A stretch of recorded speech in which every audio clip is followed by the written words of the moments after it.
Hello, welcome to the omb.frequency, where my name is Olivia and I am a channel, an energy reader, and will be sending out and transmitting a vibe, a frequency, waves, sound, a message, and hopefully if you're aligned to that frequency, you can maybe pick up something that might be useful along your own journey and may resonate to your own vibe. Usually I do tarot readings and pull cards, but I think this time I kind of just wanted to talk about a sort of like process I've been going through and a journey I've been going through. And I'm going to be talking about my journey through sort of quitting smoking.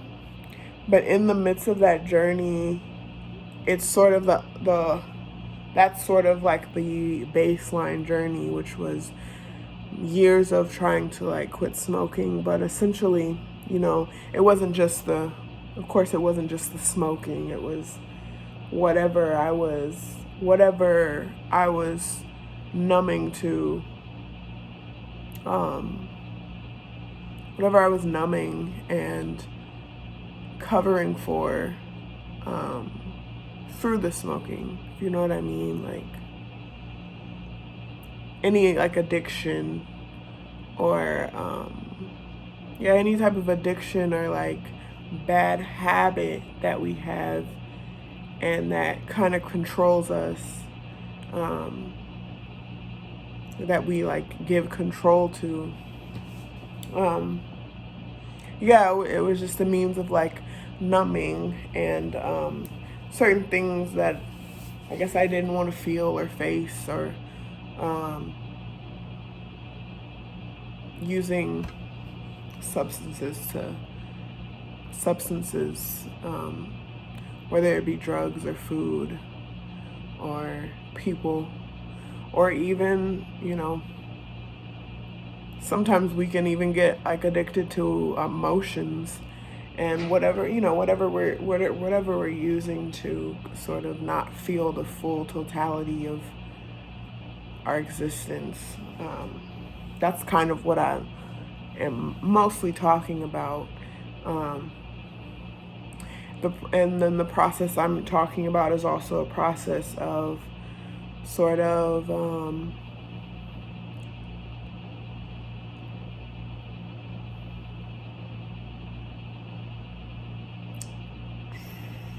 I don't know if this is the right word, but like transmuting emotions.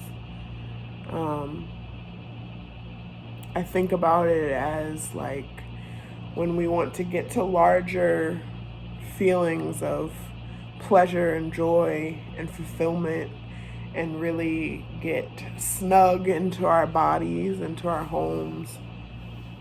There's sort of like, when you're doing audio recording, there's like a threshold, and at a certain level of that audio, it clips when you're trying to record audio. If it's too low, you can't hear it and it clips, and if it's too high, you can't hear it and it clips. And a lot of people, I think a lot of times we like to think that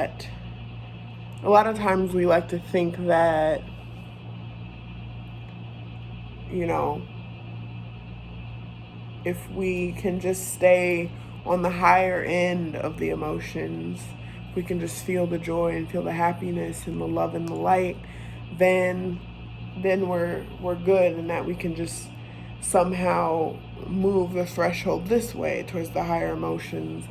But that's not really how it works. The whole threshold moves, or the whole threshold, not like this, it moves like this. And so the more that we numb ourselves to the higher emotions, or to the more that we numb ourselves to the lower emotions, so if we don't want to feel the lower emotions, the higher emotions also move with it, if that makes sense. Both ends are clipped. And so when we get into like any type of addiction or numbing, for me it was a lot of things. I mean, it would move, and that's what I kind of learned through the process. When I was not smoking, it would go into like food, or it would go into people, or it would go into emotions, and whatever I was not trying to like really sit with and face would become something that would kind of take control of my life. But for a while it was just like smoking tobacco and vaping and stuff. But yeah, so the more that I, wanted to move on this journey towards like some feeling of like liberation and like fulfillment, I had to learn to be like very self-accountable to what I was trying to clip. Those moments when you just can't sit with your emotions, and you just can't sit and be bothered with the low emotions. It kind of clips the higher emotions too, so we kind of artificially try to reach that through addictions and stuff. But there's always this feeling, at least for me, there was always this feeling that there's like higher emotions to get to. There's like higher joys and higher pleasures and higher fulfillment. And we've just been like numb to be okay with this smaller threshold of existence. But yeah, it was a process of self-accountability and being very accountable to myself. And that looked like, one, being very honest with myself.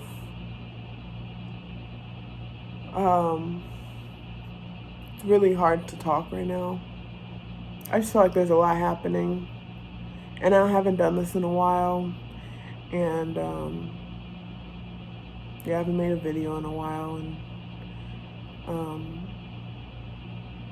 so excuse I'm trying to like find words to make sense of this and say it in a clear way. But yeah, so just being very honest with myself, and that looked like being very honest about what I was, one, if I wanted to quit smoking, because for the longest I didn't want to. I just didn't want to, and I was honest about that. And I was, you just have to be honest. And at a certain point I was like, I should quit smoking, but I don't want to. I'm enjoying it, and to this day I can still say I enjoy smoking. I enjoyed smoking, and yeah, I kind of miss it. I liked smoking, just like even just the act of smoking, even if it wasn't tobacco. But of course, even if I wasn't smoking tobacco, I still miss the tobacco because of the addiction. But yeah, so it's just being honest about like, I want to quit smoking, or I don't want to quit smoking. And then just being very honest and noticing how the honesty moves, because it would move. Sometimes I'd be like, oh, I want to quit smoking, I hate it, I'm so done. Then other times I'd be like, no, I love it, I love smoking, and I'm gonna be here. And then just being very honest and watching the honesty shift, watching when it would shift, why it would shift, how it would shift, and how that correlated to my emotions and like what I was experiencing. So yeah, the accountability of being honest about where I was, and then the observation of my body. So I've frequently just like observed how I felt and what was going on internally before I smoked, and then observing what was going on in my body and how I felt while I was smoking, and then observing what was going on in my body and how I felt after I smoked, and just observing that process. And it was like, you have to, like, beginning at a certain level, which I already was sort of there, a certain level of being able to be in the observer mode and a sort of detached mode of watching yourself as like a third party. And for a long time it was doing that, and just watching myself before I'm smoking, while I'm smoking, and after I'm smoking, and observing my body, and just what the changes were. Observing myself, like, right before I wanted to smoke, and I could feel the like restlessness and the sort of like the sort of like restlessness and like nervousness that would come up inside of me, like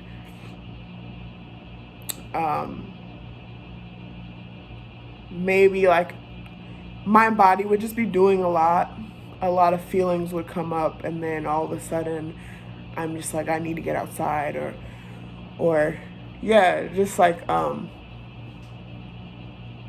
noticing the like emerging like emotions and like feelings and restlessness that would come to the surface right before I would be like, okay, I want to smoke, and then going to smoke and smoking and watching how my body would react to that. And it was a numbing after a while, especially like this year and late last year, really observing how I would be restless, and then I would smoke, and then watching my body just kind of, I don't know, just chill the fuck out. And yeah, just watching that process and being honest about the fact that, maybe in the moment that's what I needed, that's what I was capable of doing, like, and then also knowing that, just the honesty of knowing that's what I needed even for a long time, that's what I needed, and and knowing that there's other ways that I could get to that point, and being honest about what I was willing to do to get to the point where I could deal with my emotions and not necessarily have to be smoking, or getting to a point where I could process my emotions while smoking. And yeah, so there was watching my emotions and how that changed. And there was also the process of watching how I attached smoking, what I attached smoking to, and that was the biggest thing when I wanted to quit, because I had attached smoking to so many things that I just had to do and that were important. So attaching smoke, I would get triggered. Like, I quit smoking maybe 3 weeks ago, and right afterwards, about 2 weeks after I quit, I decided to start fasting, because it was to a point where I would smoke before I would eat, like, or at least the process of eating food would trigger me to wanting to smoke, because I would smoke after I eat, or definitely going out to bars and drinking. That's like the perfect time though.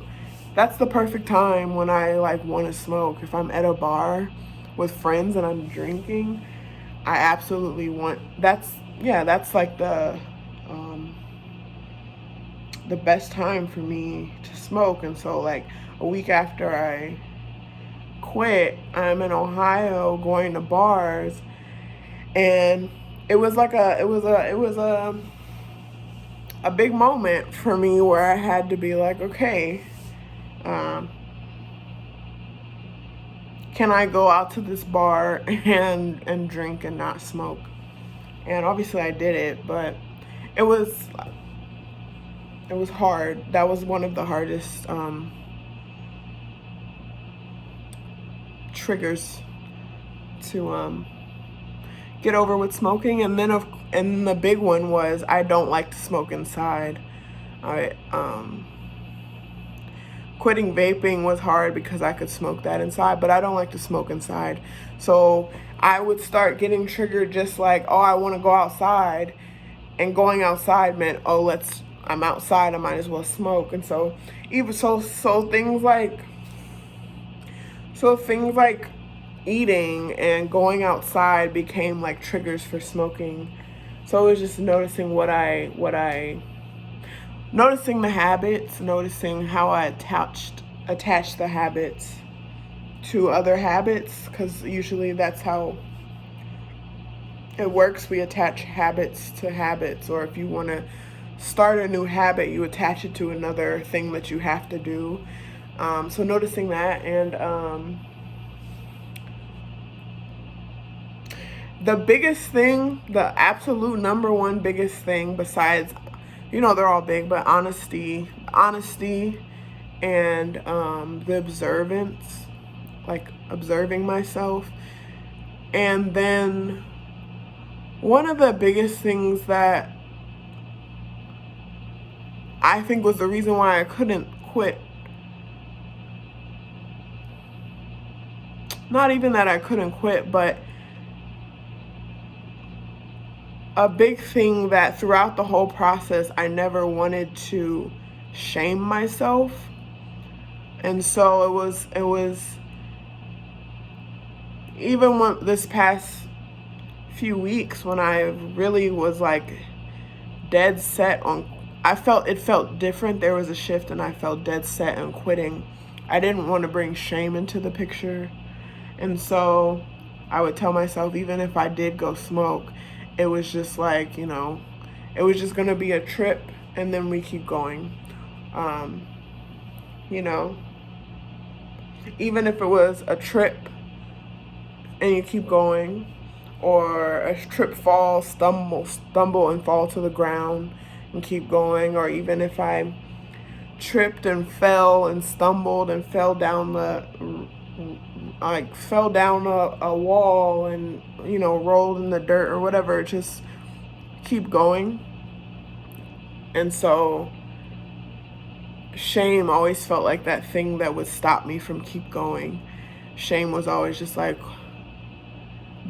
it feels icky and like punishment, like punishing myself for something. And so my biggest thing going through this process was no shame. And that's been a big thing for me on a lot of my processes of life in general, just like no shame. Shame creates a sort of narcissism. I feel like shame creates a sort of self-hatred that gets hidden, which can turn into like a sort of narcissism.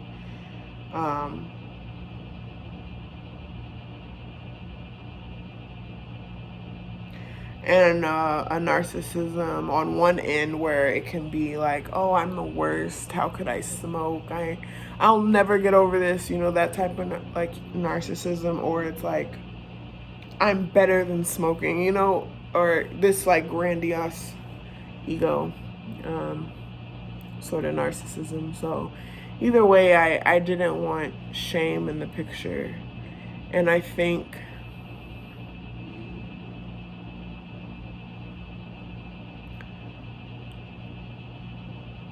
that was probably the most important part of the whole journey. The journey to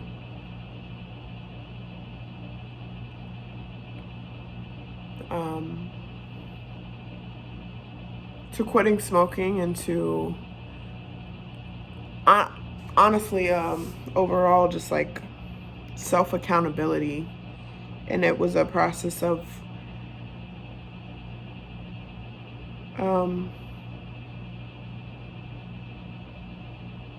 yeah, being accountable to myself and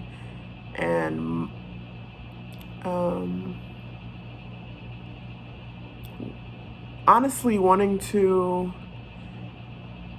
there's a certain loop that kept going on, and wanting to extend my threshold for pleasure and joy. And I'm very much a sort of like dreamer, and I have like visions and like grand visions for what is possible.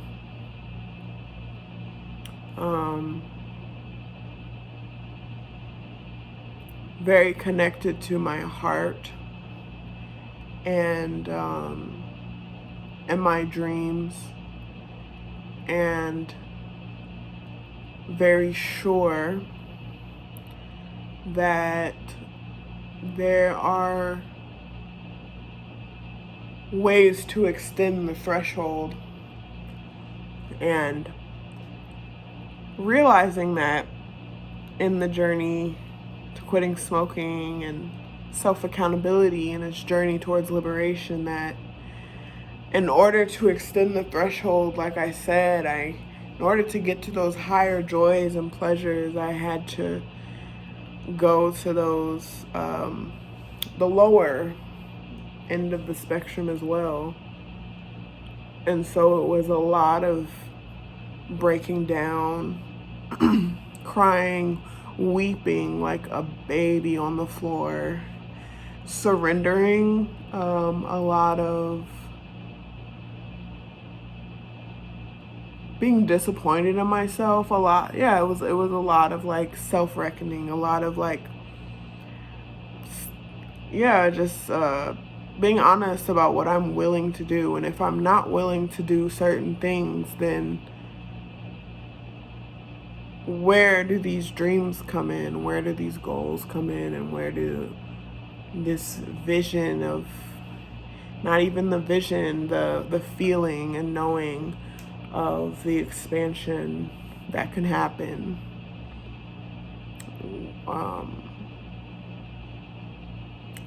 yeah, having to be accountable for the journey there, and the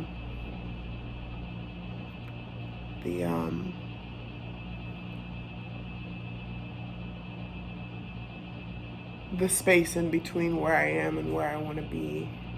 This card that I pulled says, it's from the Grandma Baby's Black Gold Lenormand. It's the Inquirer card.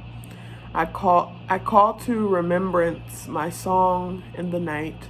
I commune with mine own heart, and my spirit made diligent search. Wait, I didn't read that right.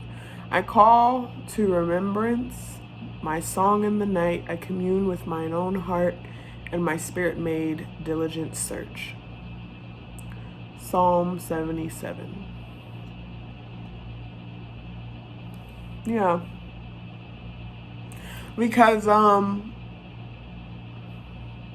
yeah, a lot of the feeling and the knowing and the search for an extended threshold and this liberation was a memory, the remembrance. It's a memory.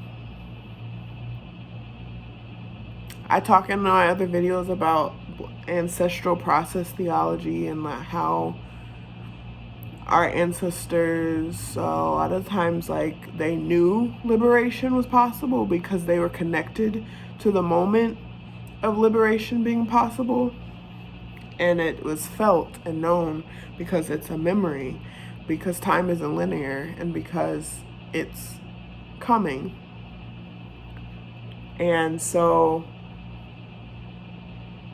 in my own process, to liberate my own like internal liberation, that kind of extended outward, and I kept seeing it that way, sort of like if you picture the gravitational pull, you know, those pictures when they show the gravitational pull of the earth and the energy is like going inward and outward and inward and outward. That's kind of how I kept picturing it, this sort of like internal process that extends outward.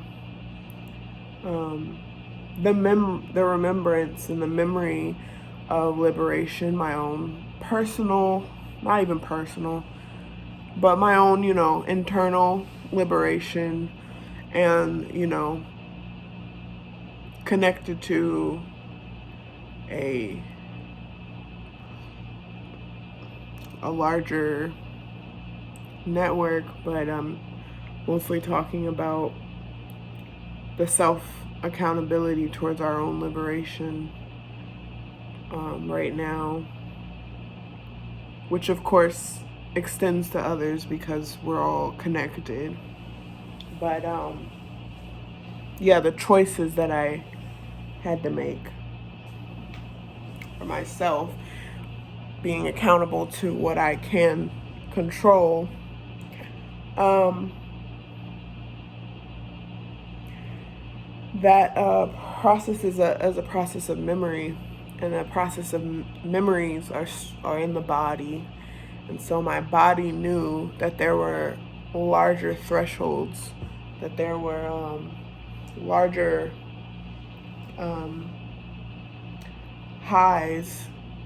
higher highs and lower lows. And I had to be willing to be in the lower lows without shame, because shame is just not part of the process. Like even right now, my goal was not necessarily to say, oh, I'll never smoke again, My goal was not to say I'll never smoke again and I'm completely done with cigarettes. My goal was to tackle this part of myself that was out of control, that was not accountable to the choices that I wanted to make, and was not, it was a process of trust. I took a course with Denise. She's from Mercurius Arts Divination. She's an Akashic Records practitioner, and she had a course on trusting yourself. And it was like the perfect timing for when I really needed to like have my external world confirm what my internal world was like working on. Because yeah, the way it was broken down into like 3 different modules, because it was focused on the Akashic Records, but the first one was about trusting yourself. And the process that she was talking about that we could go through in module 1, I had been practicing that for the past year and trying to quit smoking. And a lot of it, I realized a lot of this like self-accountability,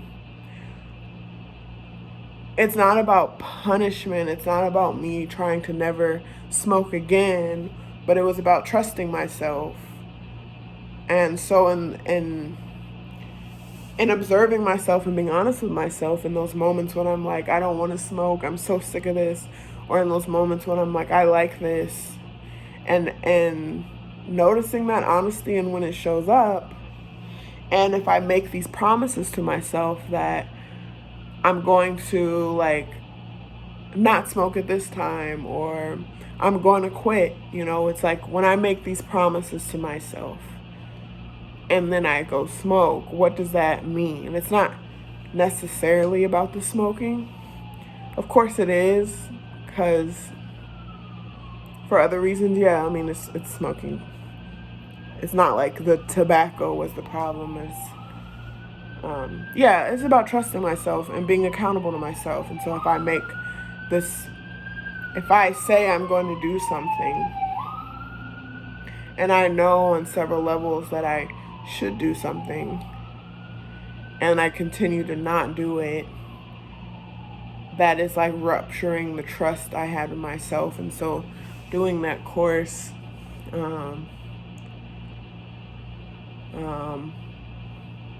was like the perfect timing, as well as other personal things. Like I was just in the face of things that genuinely mattered to me on a deep, deep level, in the face of death, in the face of addiction, in the face of ancestral lineage, in the face of, you know, the love that I want, the relationships that I want with people, letting fear and this fear of, not even the fear of getting to the lower threshold of emotion, but the fear of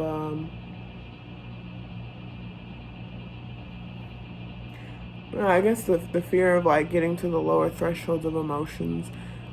Letting that get in the way. But also it was the fear of getting to the higher threshold of emotions, because that's a whole nother discomfort. The fear of like being vulnerable at any point on that threshold, especially with myself, but especially with other people. So yeah, it was just this process of trusting myself, or repairing the trust with myself and other people, and self-accountability. And of course, this is tied to like community, and it's tied to ancestry, and it's tied to other people. But I guess I'm talking about it from a level of like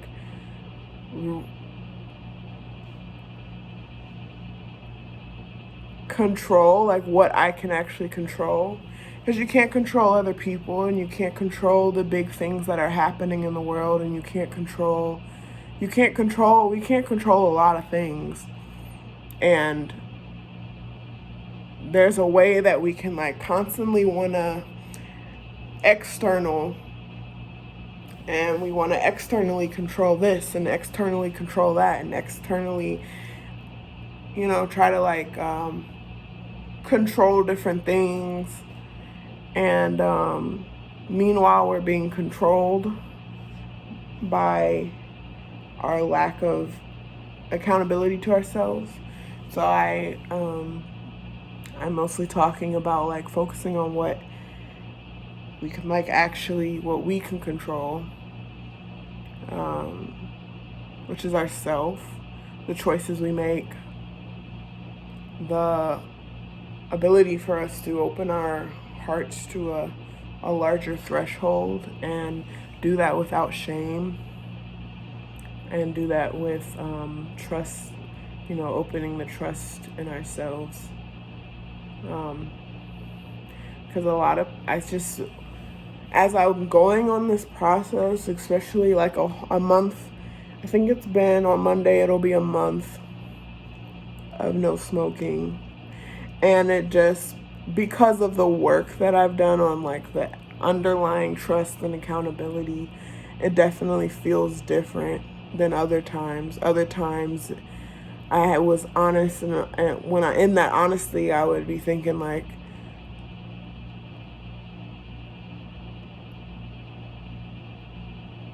I don't know, I could see myself smoking again. And not that I can't now, but it just feels different. It feels like a whole different shift. It feels like a whole different like shift in transition.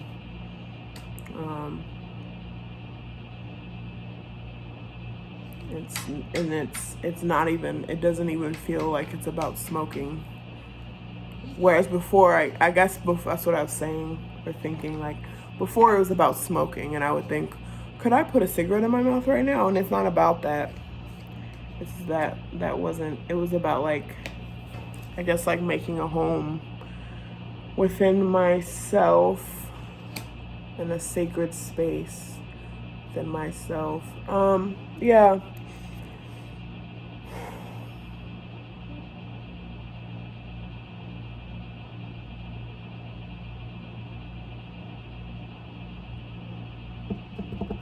What else? I think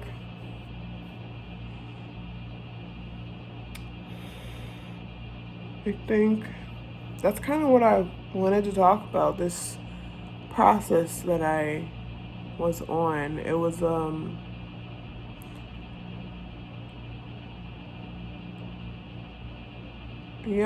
process of self-accountability. I guess that's what I was gonna say. A month out and just observing people, and I guess a lot of people seem very numb and wanting to control something in a world that feels very out of control, wanting to feel something. It's like big drug culture and alcohol culture. I've gotten really sick of the fact that there's not many things in our communities to do that don't center like drinking.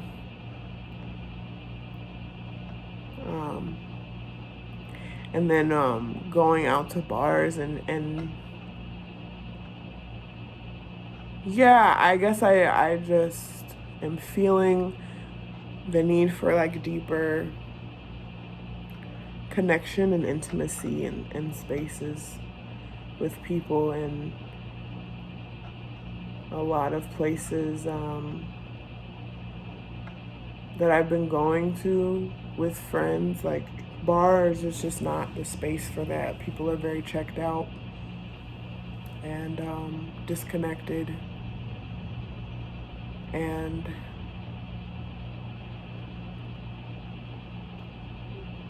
yeah, it was making me very angry, and I was getting in a lot of ego and wanting to like, externally control certain things and saying a lot of stupid shit and just like, acting out of character. And then I had to realize that on another level of extending the threshold, expanding the threshold,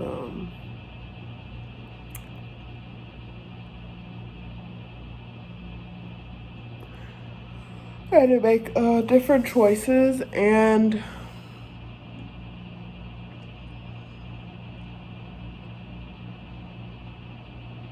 yeah, just bringing it more internal, like to self-accountability. I don't know if I'm making sense right now, but if it does make sense, I hope, comment below or something. You can comment below or like the video. I just wanted to share a process that has been very illuminating and very important to me, and very enriching, like fulfilling, in the sense that like it just feels whole. And I guess that's what I'm saying. It doesn't feel good. This whole process didn't feel good. But when it felt good, it felt good. And when it felt not so good, it felt not so good. The threshold expanded, and it I think as the threshold expands, our threshold for like life can expand. So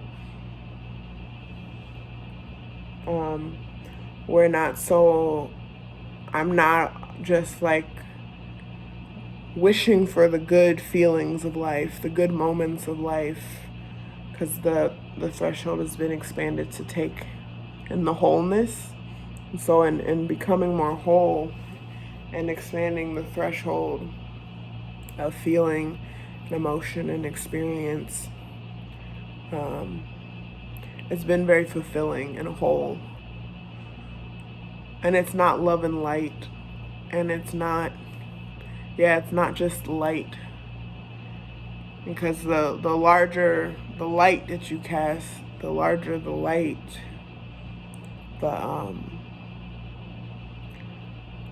you cast the same shadow, you know what I mean? Like the threshold expands evenly. The light creates a similar shadow. And that's also what I've noticed. The more that I've gone into like the depths of like my ego and like my unwillingness to be accountable to myself, the more I've stayed in that like dark space on the lower end of this threshold, the more I go out and people are like, oh my God, Olivia, you're glowing. What are you doing? And I haven't even been there in the light space. I haven't been in the dark space with shame. I'm not like, God damn, Olivia, you're a horrible, you're horrible for thinking this, or horrible. I'm not there in shame, which helps, which is the point. But, yeah, the more honest, the more, some people want to shine a light, and it's such an externally validating, it's a light that needs external validation. It's a light that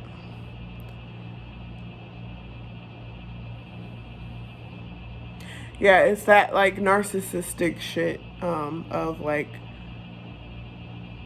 either you stay so in the dark on the surface to where it's like shaming yourself so that you can get this external validation. When people are like, oh, I'm just so ugly, because they want someone to say, no, you're not, or you're so, oh, I'm the best ever. And you want people to be like, yeah, I don't know, like, I don't know. It's this fake light and this, it's this light that needs external validation, and this dark that needs it, that comes with shame. Both of them come with, I feel like both of them are set in shame. But I guess the process has been like being very honest with myself without shame. A little humility. Yeah, just being very accountable to myself. And then, staying in the totality of the threshold. I've had people who are just have been making comments on like how I'm glowing, and like asking like what I've been doing, and I'm just like, I've been dying. I've been dying over and over again, like just dying. I don't know. I don't even, like, someone asked me and I didn't even know what answer to give them. I was just like, I cry a lot. A lot of crying and sobbing that leads to laughter. And yeah, if you put a camera in my room, I'd probably look a little wild. But yeah, for anyone else that might be like going on the similar journey, and I think this journey is happening right now because there is a huge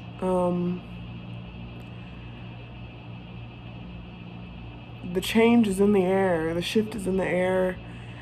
All the people I listen to are talking about it. It's just there's big movement in the air. I love March and April so much, and because you can feel it. But it someone at my job was like fired, and them leaving, I don't know what it was, but that moment just like, I was just like, oh wow, it really is happening. Like, things are shifting. I don't know what it was about that moment, but yeah, there's a lot of like change in the air. And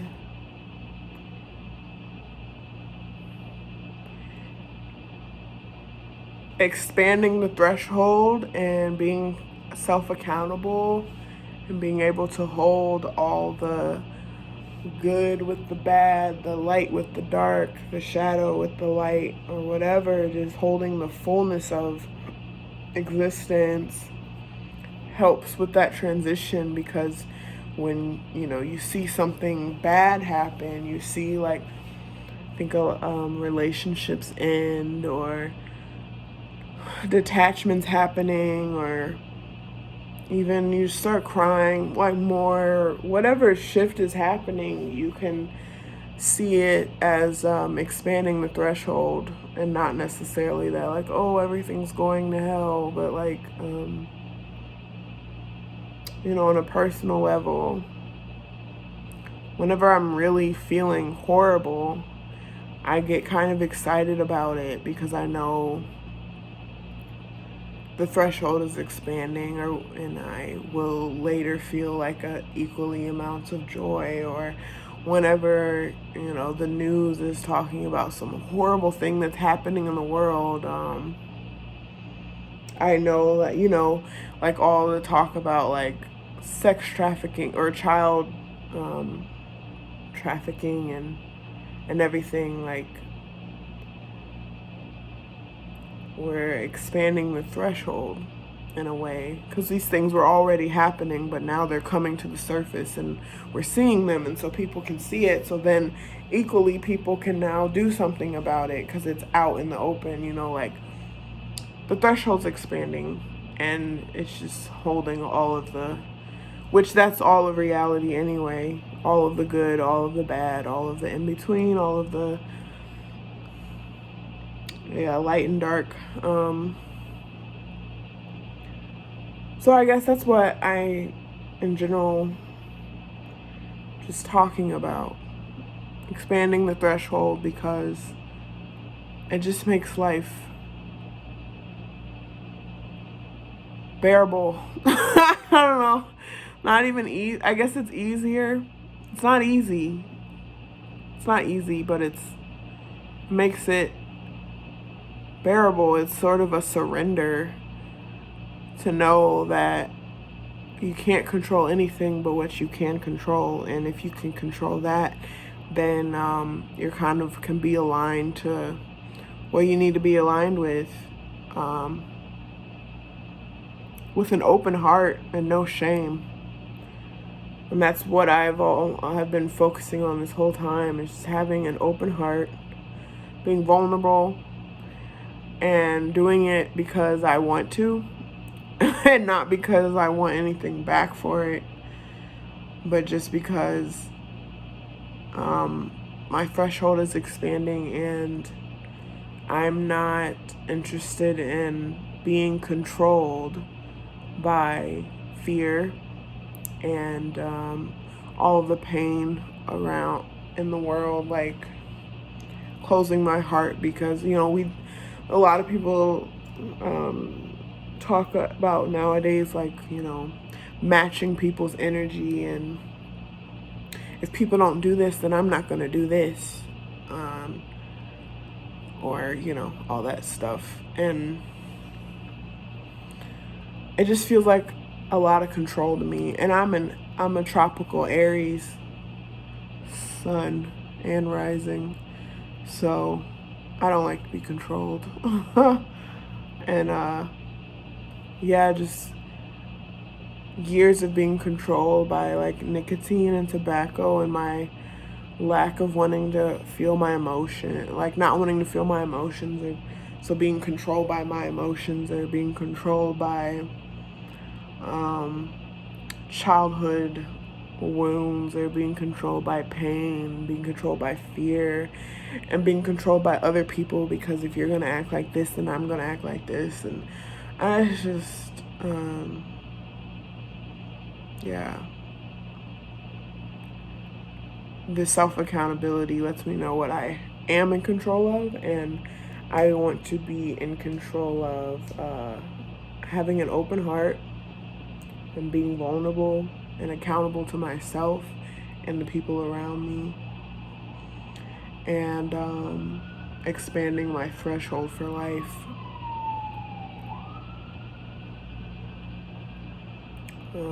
Because I have a memory, there's a memory of a future.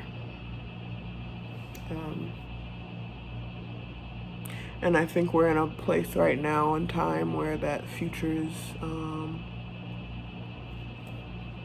expanding. Expansion is happening, change is happening, and people are being shifted and moved and aligned. And want to be able to move through that with surrender and open heart and vulnerability and understanding the totality of the experience, so that I'm not like, scared, like, oh my God, this person won't talk to me anymore, or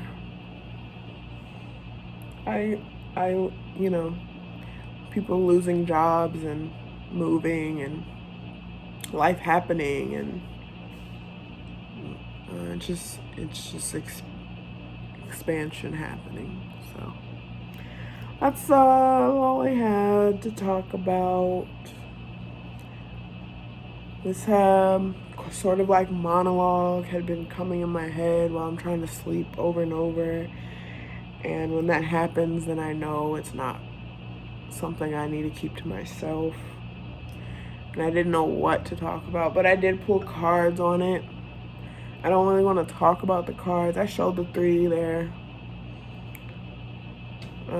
I guess I'll just show them quick, but I'm not gonna like expand on them. I got sacred pleasure, which is kind of what I've been talking about the expansion of the threshold to. There is a sort of pleasure in.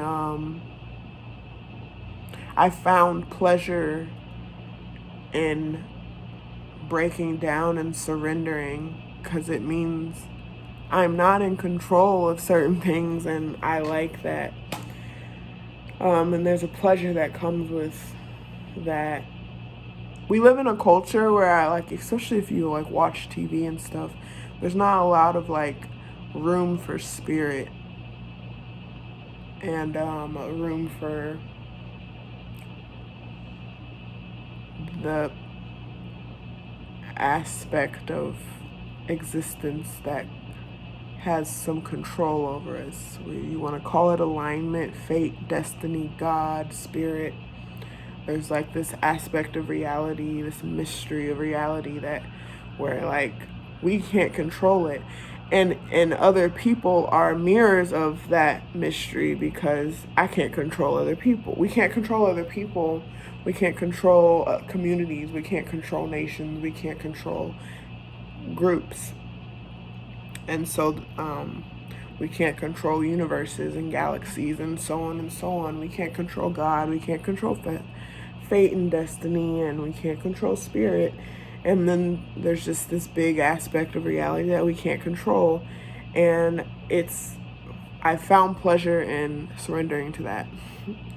And then I've, in that process, been able to find where I can control, and it's just been pleasurable. I got suspension, the hangman.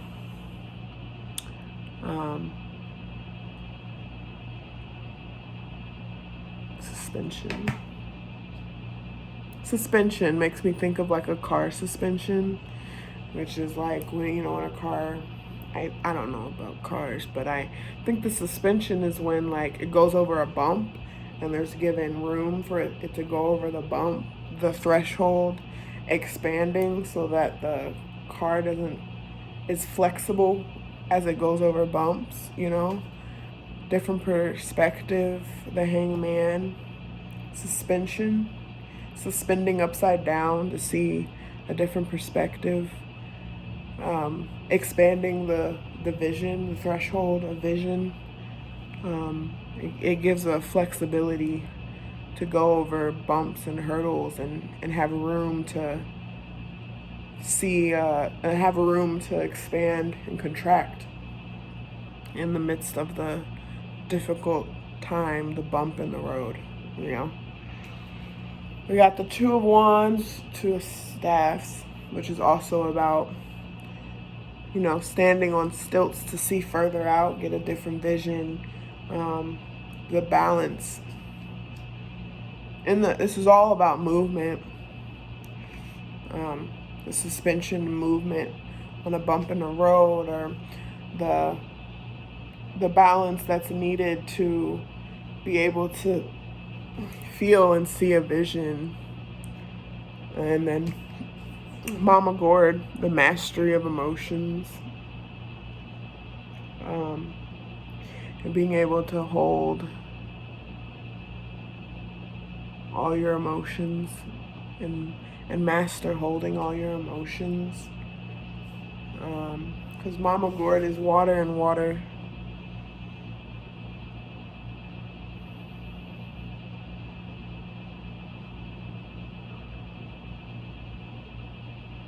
and then another thing with Mercurius Arts Divination, for that Denise does a monthly Akashic Records transmission, and it's one thing it was talking about is pleasure, especially for the feminine. I suggest everyone, I really do recommend subscribing to that newsletter, because I think Denise has proved herself to be a pretty brilliant Akashic Records channeler, and what she channels from the Akashic Records is just proves to be what it is a lot of the times, especially from I stopped subscribing and then picked it up in February. So from February and March, it's just like very obvious that it was just at least very aligned to what I was experiencing and seeing happening in my own world and in the people around me, and the global, national, all of the communities. And so, yeah, it was talking about the feminine aspect and pleasure, allowing pleasure, and that being expanding the depths of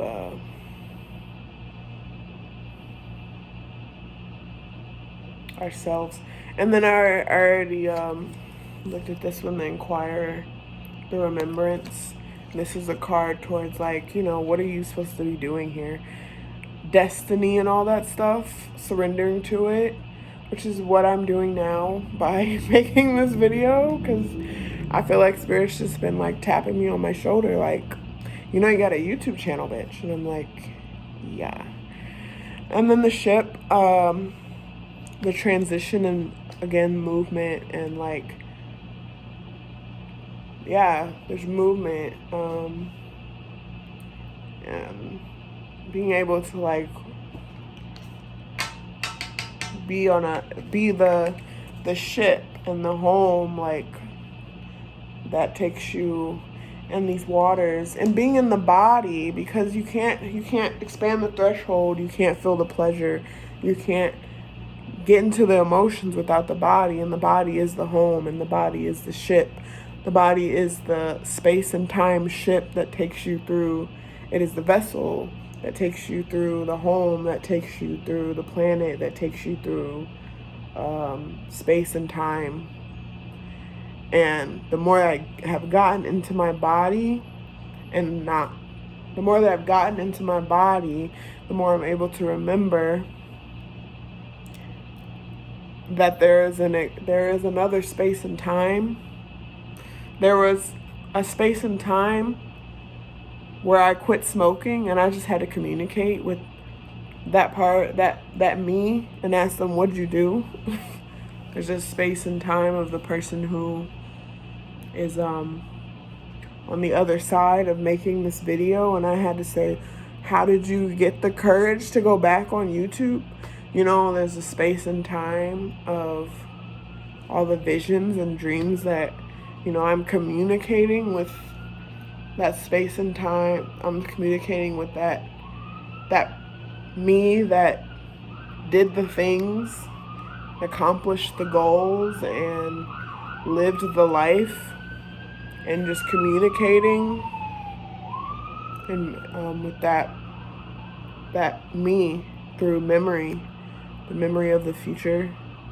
And memory is in the body, so getting into the body, getting into the space and time ship, getting into the home, getting into where you can feel your emotions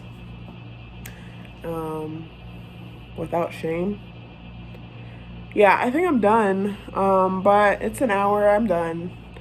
I'll be back though, because yeah, I keep getting tapped on the shoulder. I am open for, I've always been open for like personal readings. I would prefer to do personal readings than collective ones, but you gotta reach the collective first to get to the personal, and that's period. But yeah, in the description box I'll have information on how to book me for a personal reading. Probably will include Mercurius Arts Divination, because I mentioned them a lot. And oh, that reminds me, when I pulled out these cards, there's a song that popped in my head, and I feel like I'll share that in the description box too. It was from SpongeBob, just like the transition song from SpongeBob. So I'll share that, I guess, if that means anything to anybody. It just made me laugh because I got these cards, and yeah, that is like the transition SpongeBob song. But yeah, if you want to book me for a personal reading, let's do it. And I'll be back. And I appreciate whoever's watching this far in. And you know, this is the OMB frequency, so I'm gonna be on my fucking frequency, and my fucking frequency is slow right now, especially when it comes to speaking. And so I feel like I grew up being rushed to speak, and I don't want to get on this platform and rush myself to speak and make sense. And like, I don't want to rush myself to speak, because that's not my frequency. So if you made it this far, and appreciated how I take my time to speak and to intentionally say the words that I want to say that make sense of what I'm trying to say. I am a poet, not because I enjoy words. I'm a poet because I don't understand language. I'm a poet because I don't get language. I struggle with language, and I think language is limiting, and that's why I'm a poet. And that's why I read energy, and trying to be a channeler that reads energy and translates that into language is not easy, and it's not something I want to rush. So yeah, I don't know. I'm gonna say what I want to say. I'm gonna say what I mean. So thanks for joining me on this video and watching to the end, and liking and subscribing and commenting. And I'll see you later.